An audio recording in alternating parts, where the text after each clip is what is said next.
প্রিয় দর্শক আসসালামু আলাইকুম, কেমন আছেন সবাই? আশা করি আপনারা সবাই ভালো আছেন। এই তো একটা খুশি সংবাদ, আমার খামারের সে সাদা গাভীটা বাচ্চা দিছে আজ 3 দিন যাবত। এই শুক্রবার দিন বাচ্চা দিছে, আজ হলো রবিবার, কিন্তু আমি আপনাদেরকে দেখাতে পারিনি কে খুব একটা আর এই যে ব্যস্ততার কারণে আমারও একটা পরীক্ষা চলতেছে, তার জন্য আমি দেখাতে পারিনি কে। দেখুন ভালো মানের একটা বকনা বাচ্চা হয়েছে।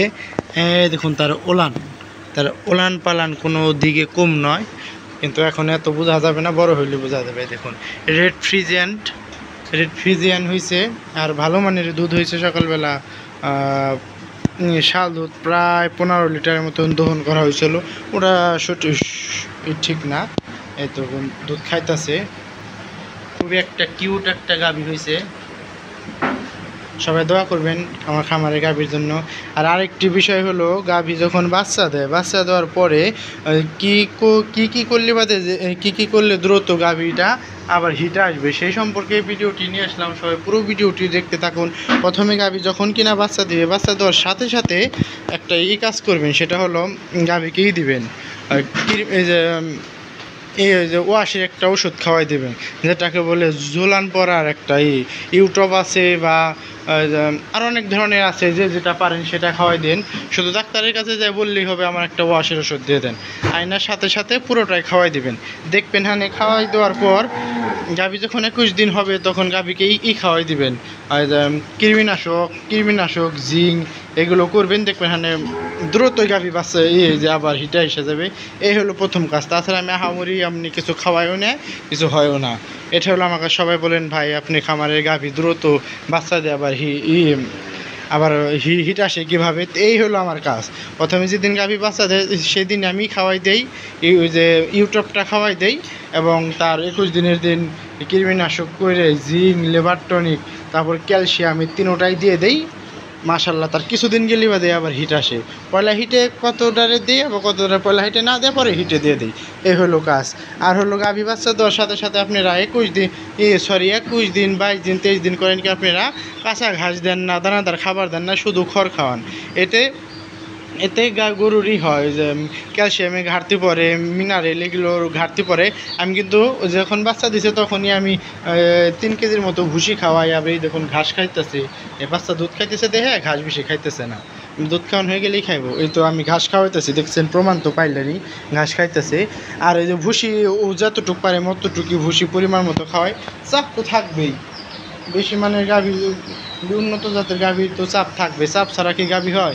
আমার সবগুলো গাভী তো চাপ আসে উলানে, এগুলো চাপ তো আসবে, চাপ না এলে দুধ হবে। তাই বলতেছে আপনারাও তো চাপালি কোনো চিন্তা করবেন না, এই ম্যাস্টিসের পাশে কিনা খাওয়াই দিবেন, দেখেন ঠিক হয়ে গেছে। আমি এতে রেখে তাই করি। আর আমার এই কালো গাভীটাকে যখন বাচ্চা দেয় সেদিন থেকে আমি ওকে আবার ক্যালসিয়াম খাওয়ান ধরি, কারণ ক্যালসিয়াম না খাওয়াইলে গাভীটা পড়ে যাওয়ার একটা ভাব থাকে, ওর আবার ক্যালসিয়ামে ঘাটতি পড়ে দ্রুতই। না যে সারা ক্যালসিয়াম শরীরে ওর থাকেই না, ক্যালসিয়াম কী হয় বুঝি না, তার কারণে ওকে ক্যালসিয়াম খাওয়াতে হয় কদিন পর পরই। আর এইগুলোকে প্রতি মাসে একবার 5-10 দিন করে খাওয়াই দিই। এই দেখুন পাও বেগায় যায়, এখন ও সঠিকভাবে হাঁটাহাঁটি করতে পারতেছে না। সবাই দোয়া করবেন আমার জন্য, যেন আমি যিনি খামারি করে যেন লাভবান হতে পারি, এবং কি আপনাদের জন্য শুভকামনা থাকবে, আপনারাও যেন একটা ভালো মানে একটা খামারি হতে পারেন। এই হলো আমার আশা, যেন আমার ভিডিও দেখে যেন আপনারা কিছু শিখতে পারেন, শিখে যেন আপনারা একজন খামারি হতে পারেন। যারা খামারি আছেন তারা তো অলরেডি শিখতেছেন, এবং কি করলে কি হবে। আর যার যেটা দরকার হয় আমাকে বলবেন, সেটাকে আমি বোঝানোর চেষ্টা করব।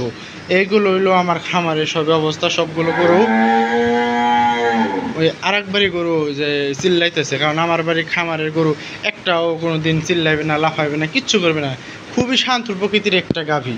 এগুলো আমার খামারে কোনো দিনও হামলাইবে না খাওয়ার জন্যে। তাই বলতেছি কি, সবাই ভালোভাবে গরু পালবেন, গরুকে যা শিখাইবেন গরু তাই শিখবে, এই হলো কারণ। আর ভালো মানেরই আমার খামারে পার্সেন্টের একটা সবই বাচ্চা হয়। দেখুন এটা অরিজিনাল, সেই যে পুরোটাই হলিস্টাইন ফ্রিজিয়ান, এখন লেস তো নাইকেই, আর সাদা হয়েছে পুরোটাই। আর রেড ফ্রিজিয়ান এটাকে বলে। যা এত ওইদিকে যাবে, কিন্তু একটু শুয়ে থাক, দুধ খাইলি। এটাকে বলে রেড ফ্রিজিয়ান।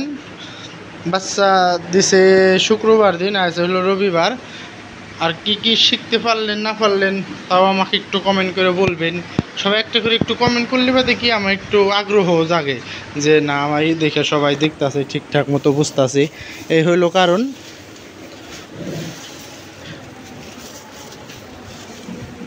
এখন খাওয়া দাওয়ার দিকে খুবই স্পার্ট আছে, খুবই ভালোভাবেই খায়, কোনো কিছু দেখুন ফালায় না। দেখুন সবটাই পায়ের নিচে, দেখুন কোনো গরুতে ফালাইতেছে না, মাশাল্লাহ ভালোভাবেই খায়।